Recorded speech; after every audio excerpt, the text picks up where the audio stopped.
Good morning students. आज मैं Assamese medium समान्तर प्रगति कन्टिन्यू कन्टिन्यू करिम। समान्तर प्रगति आम कि आलोचना करिसिलो आगर भिडिओ क्वेश्चन नम्बर 2 और 3 तो डिसकास करिसिलो और क्वेश्चन नम्बर 4 एटा क्वेश्चन आमी करिसिलो। तो क्वेश्चन नम्बर 4 और किछुमान क्वेश्चन आमी याते আজি आलोचना करिम एटु भिडिओ।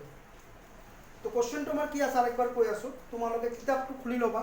क्वेश्चन नम्बर 4 किताबटो खुली लबा। क्वेश्चन नम्बर 4 तो चाबा। तलर कोणबोर समान्तर प्रगतित आछे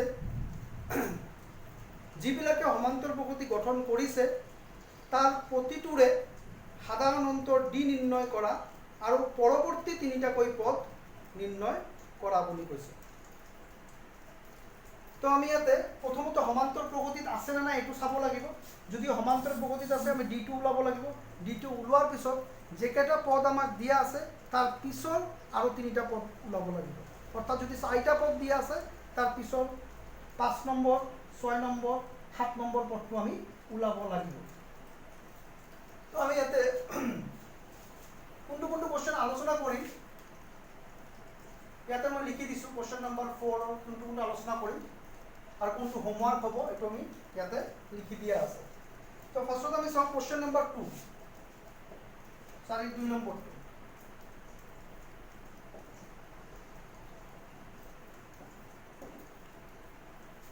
एटु समान्तर प्रगतित आछे ना ना तार कारण आमी कि करिब लागिब। आमी जानो एटु A1 A2 A3 A4 एनेका হয়। A2 ৰ পৰা A1 माइनस কৰিম।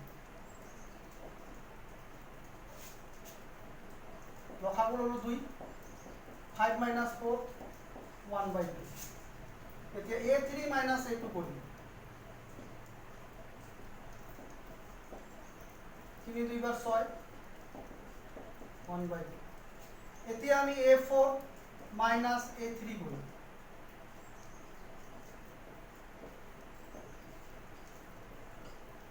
2 3 बार 6 1/2। तो ইয়াতে আমি দেখা পাই আছো प्रतिटो पदरे साधारण अंतर कि उलाइছে এতে 1/2। प्रतिटो दुटा पदर अंतर कि उলাই আছে 1/2 1/2 1/2। अर्थात আমি এটু লিখিব পাৰো A2 minus A1 is equal A3 minus A2 is equal A4 minus A3। अर्थात प्रदत्त तालिकाটো এটা সমান্তর প্রগতি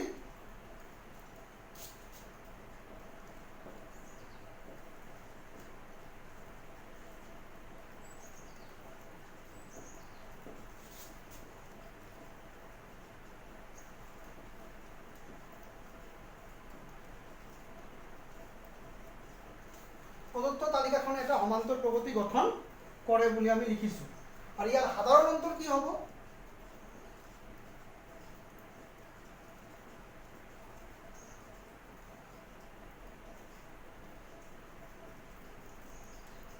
d is equal 1/2 এটো আমি পাবো। এতিয়া আমি পরবর্তী পদ কেটা ওলাব লাগে।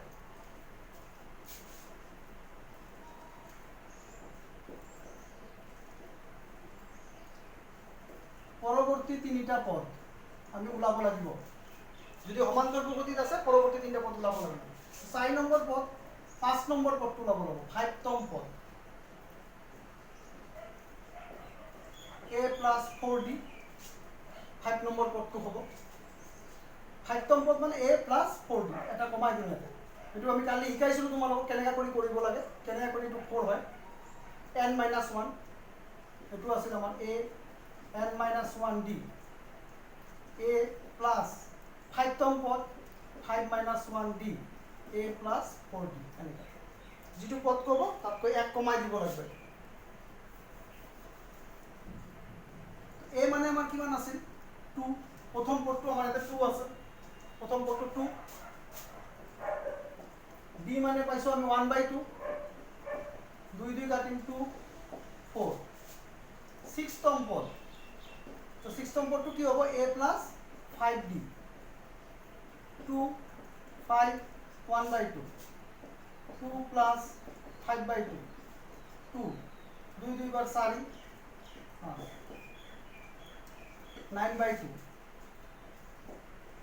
সপ্তম পদটো কি হ'ব a প্লাছ 6d a মানে 2 6 d মানে 1/2 2 প্লাছ 2 দি 6 হৰণ কৰিম 3 কিমান হ'ব 5 তেতিয়াহ'লে আমাৰ পৰৱৰ্তী পদকেইটা কি কি ওলাল এইটো আমি পাই গ'লোঁ এটা ওলাল আমাৰ 4 এটা ওলাল আমাৰ 9/2 আৰু এটা ওলাল আমাৰ 5 তেনেকৈ কৰি আমি অংককেইটা কৰিব লাগিব যদি সমান্তৰ প্ৰগতিত আছে তেতিয়াহ'লে আমি কেনেকৈ গম পাম সাধাৰণ অন্তৰ যদি একে একে ওলায় তো সমান্তৰ প্ৰগতিত আছে তেতিয়াহ'লে সাধাৰণ অন্তৰ ইয়াতে 1/2 হ'ল তো পৰৱৰ্তী পদকেইটা ওলাব দিছে ইয়াতে 4টা পদ দিয়া আছে পিছৰ পদকেইটা 5 নম্বৰ 6 নম্বৰ 7 নম্বৰটো ওলাই দিব হৈ গ'ল তো বুজি পাইছা আশা কৰোঁ এইটো তেতিয়া আমি কোৱেশ্চন নম্বৰ নেক্সট কোৱেশ্চনটো লওঁ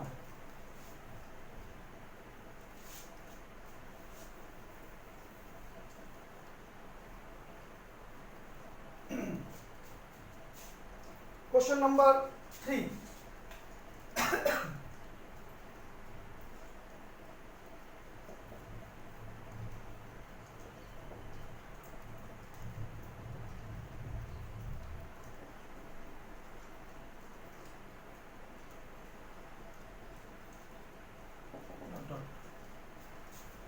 So ইয়াতে minus 3.2 minus 1.2 minus 3.2 minus minus plus 1.2 বিয়োগ কৰি দিম minus 2.0 next কৰিম আমি minus 5.2 minus 3.2 minus minus plus 3.2 বিয়োগ কৰিম minus 2.0 next কৰিম a4 এটো minus 7.2 minus 5.2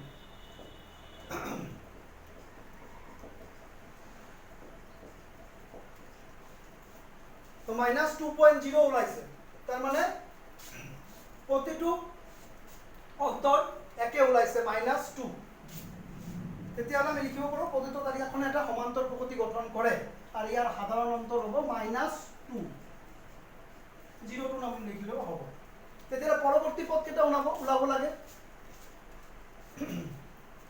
তো ইয়াত a মানে হ'ব আমাৰ কোনটো প্ৰথম পদটো minus 1.2 minus 1.2 plus 4 আর d মানে আমি কি পাবো minus 2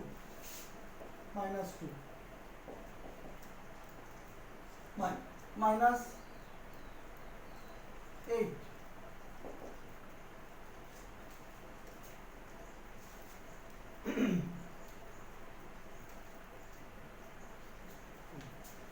তেতিয়াহ'লে আমি যোগ কৰি দিওঁ minus 9.2 নেক্সট আমি কৰোঁ এতিয়া a মানে ওলাই জানো আমি minus 1.2 5 d মানে minus 2 minus 1.2 minus 10 তো minus 11.2 এটা 7 নম্বৰ পদটো লও a মানে হ'ল minus 1.2 6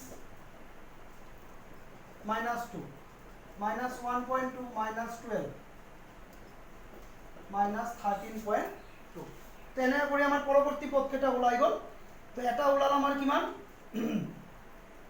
কোৱেশ্চন নম্বৰ 3 এটা ওলাল আমাৰ কিমান minus 9.2 নেক্সট ওলাল minus 11.2 নেক্সট ওলাল minus 13.2 এতিয়া আমি নেক্সট কোৱেশ্চনটো কৰোঁ এটো বুজি পালা তো আমি নেক্সট কোৱেশ্চনটা আহিম এতিয়া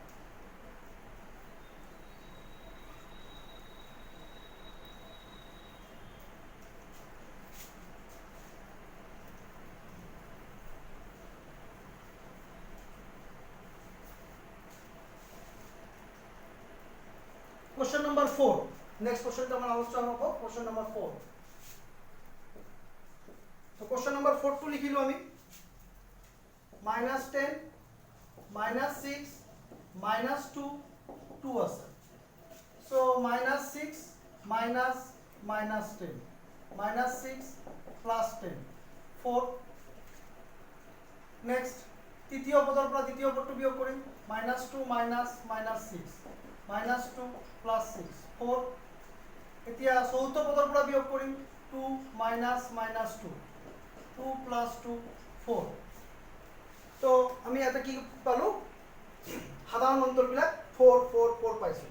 তাৰ মানে এইটো আমাৰ এটা সমান্তৰ প্ৰগতি গঠন কৰিব আৰু ইয়াৰ সাধাৰণ অন্তৰ ওলাই আছে আমাৰ 4।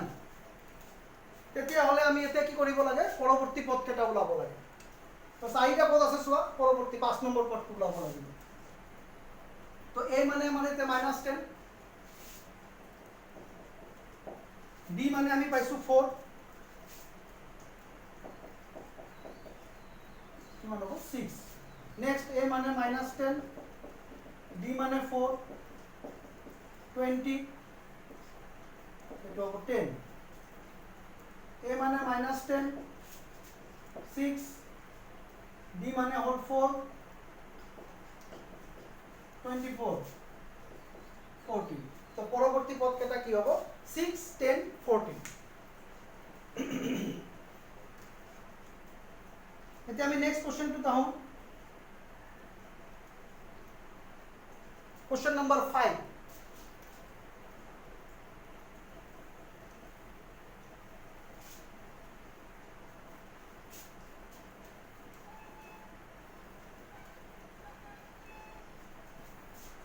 কোৱেশ্চন নম্বৰ 5ত আমি আহিম এতিয়া।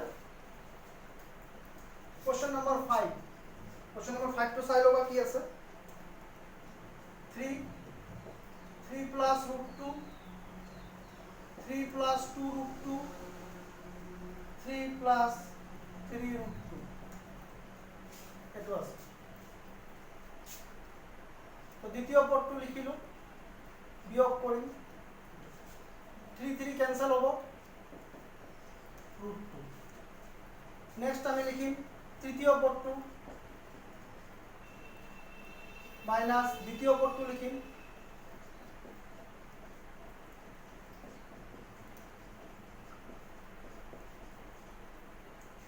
3 3 কেনসেল, দুটা √2ৰ পৰা এটা √2 বিয়োগ কৰিম, এটা হ'ব। নেক্সট আমি চতুৰ্থটো লিখিম, তৃতীয়টো বিয়োগ কৰিম,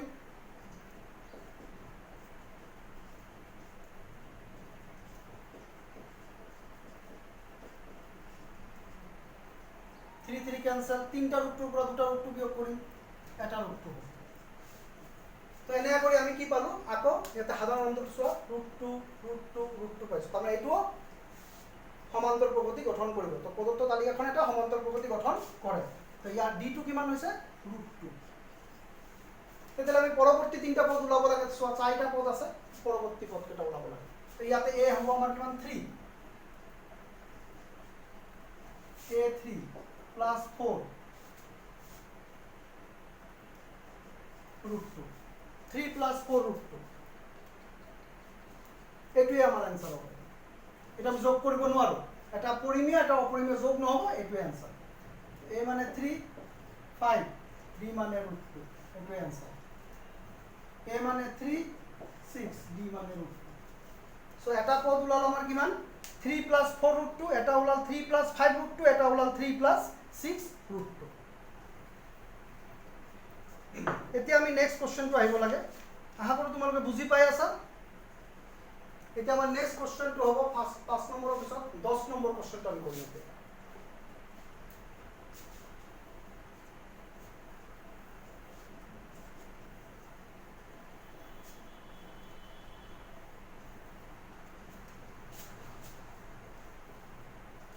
আমি এটা 10 নম্বৰ কোৱেশ্চনটোত আহিম। 10 নম্বৰ কোৱেশ্চনত কি আছে আমি এইটো চাব লাগে। কোৱেশ্চনটো তোমালোকে একবাৰ চাই লোৱা।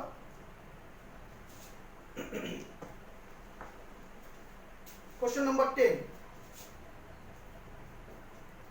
কোৱেশ্চন নম্বৰ 10ত আছে a, 2a, 3a, 4a dot dot 4টা পদ কি আছে, সমান্তৰ প্ৰগতিত আছে না। তো দ্বিতীয় পদৰ পৰা প্ৰথম পদটো বিয়োগ কৰিলোঁ a, তৃতীয় পদৰ পৰা দ্বিতীয় পদটো বিয়োগ কৰিম a, চতুৰ্থ পদৰ পৰা তৃতীয় পদটো বিয়োগ কৰিম a।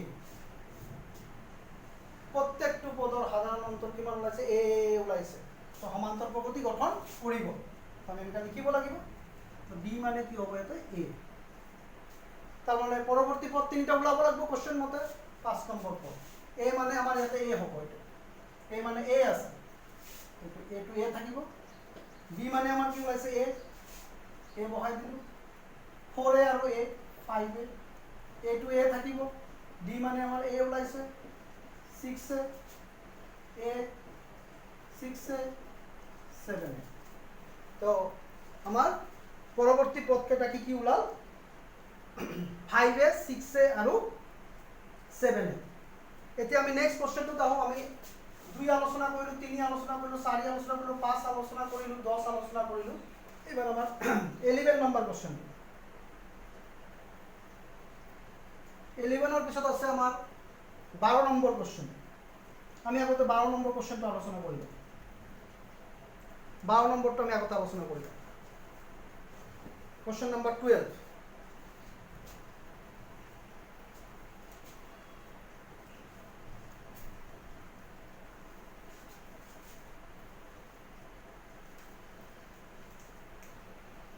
আমি প্ৰথমে 12 টু কৰি লও। কোশ্চেন নাম্বাৰ 12 √2 √8 √18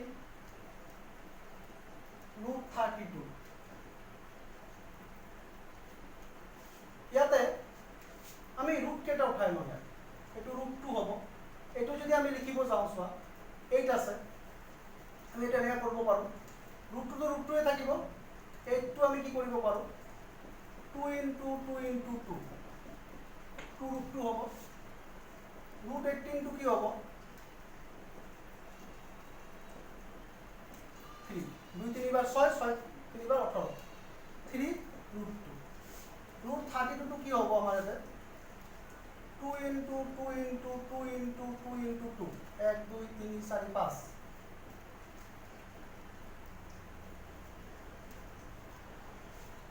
দুটা দুইৰ পৰা ৰুট উঠাই দিলো, এটা দুই আমাৰ ভিতৰত থাকিব। এটো কিমান পালো আমি 4 √2। আমি এনেকা বনাই লম। √2 আমি যিমানখিনি পাৰো এটো আমি উঠাই লব লাগে। তেতিয়া আমি কি পালো ইয়াতে √2 প্ৰথম √2 থাকিল, √8 মানে আমি কি লিখিম নেক্সট আমি কি লিখিম আর তার পিছতো আমি লিখিম 4। তেতিয়া হলে আমাৰ অঙ্কটো কৰিব সহজ হ'ব। যদি ৰুট থাকে আমি এনেকা কৰি যদি ৰুট উঠাব পাৰো তেতিয়া আমি এনেকা উঠাই লম। তেতিয়া হলে আমি এতিয়া কৰিব লাগে কি প্ৰথমতে a2 minus a1 2 √2 minus √2 বিয়োগ কৰি দিম। এটা √2 হ'ব।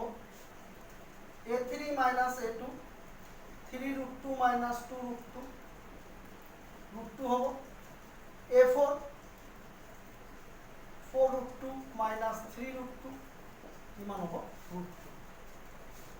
তো ৰুট থাকিলে আমি এনেকা গোটাইখিনিৰ পৰা ৰুট উঠাব নোৱাৰো, যিমানখিনিৰ পৰা পাৰো আমি ৰুটটো উঠাই লম। তেতিয়া আমাৰ অঙ্কটো কৰিব সহজ হৈ যাব। এতিয়া চোৱা ইয়াতে √2 √2 √2 ওলাইছে, তাৰমানে সাধাৰণ অন্তৰ কিমান ওলাইছে √2। তাৰমানে এইটো সমান্তৰ প্ৰগতি গঠন কৰিব পৰৱৰ্তী পদকেইটা আমি ওলাব লাগে। তো আমি এইটো বনাই লৈছো ইয়াতে। তো আমাৰ √2 টো কি হ'ব ইয়াতে প্ৰথমটো a প্ৰথম পদটো √2 আছে, তো a মানে √2 হ'ব। b মানে আমি পাইছো √2 4 √2 5 √2 √2 plus 5 √2 6 √2 √2 plus 6 √2 কিমান হ'ব 7 √2। এটা ওলাল 5 √2 এটা 6 √2 এটা 7 √2 আমি এনেকা কৰি কৰিম ৰুট থাকিলে। তো আমাৰ এইটো কোনটো আলোচনা হ'ল 12 নম্বৰ কোশ্চেনটো আমি আলোচনা কৰিলো। 12 নম্বৰটো আমি আলোচনা কৰিলো। নেক্সট আমাৰ কোনটো কোশ্চেন আছে আমি এইটো চাম। 12 ৰ পিছত আমাৰ আছে 14, তাৰপিছত আমাৰ আছে 15। আমি আগতে 15 নম্বৰটো আলোচনা কৰিলো। 15 নম্বৰটো আমি আলোচনা কৰিলো।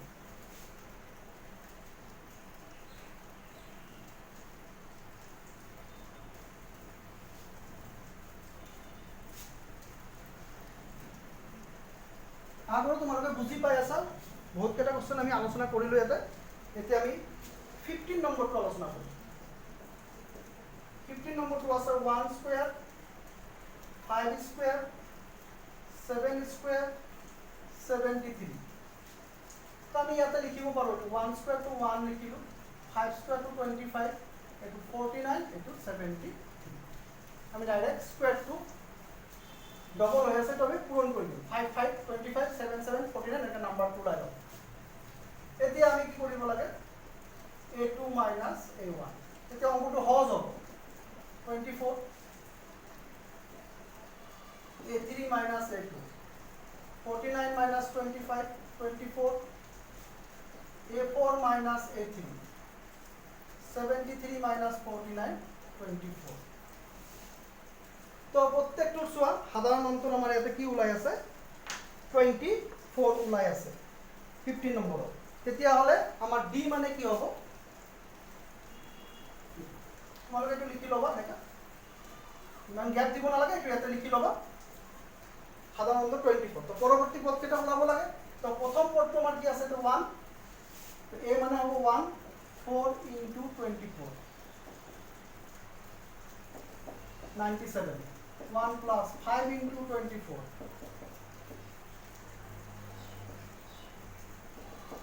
121 6 into 24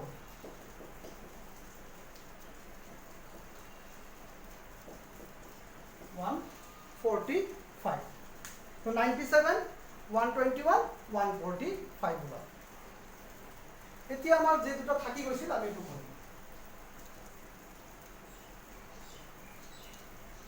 এতিয়া আমি কোনটো কৰিব লাগে আমাৰ থাকি যোৱা কোশ্চেন নাম্বাৰ 14 টু কৰিম 14 নম্বৰটো কি দিয়া আছে 1 square 3 square 5 square 7 square so 1 square means 1 3 square to আমি কি লিখিম 9 5 square 25 14 এতিয়া আমি কৰিম দ্বিতীয় পদ 9 9 minus 1 8 25 minus 9 49 minus 25 আমি এটো বিয়োগ কৰি দিব লাগে তো বিয়োগ কৰিলে আমি কি কি পাম এটা 8 প্ৰথমটো 8 পালো নেক্সট 25 এৰ পৰা 9 বিয়োগ কৰিলে 16 পাম আমি এটো আৰু আমাৰ কৰিব দৰকাৰ নাই সো সাধাৰণ অন্তৰ ইয়াতে 8 হৈছে এটা 16 হৈছে এটো কৰিলে কোনো লাভ নাই এটো কিমান হৈছে তোমাৰ 24 হ'ব মানে বেলেগ বেলেগ হৈ আছে তো আমাৰ এটো নকৰিলেও চলিব তো আমি ইয়াতে কি লিখিম a2 minus a1 not equal a3 minus a2 প্রথম দুটো যদি মিলা নাই তাহলে আর এটো কৰি লাভ নাই তাহলে এটো সমান্তৰ প্ৰগতি গঠন নকৰে তো প্ৰদত্ত তালিকাখনে এটা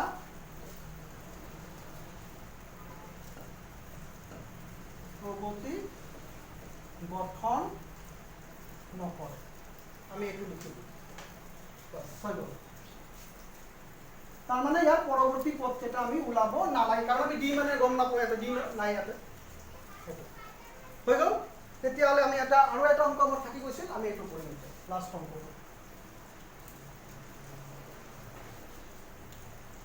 কোনটো আমাৰ থাকি গৈছিল এটো কৰিলো আমি এটা কোশ্চেন নাম্বার 11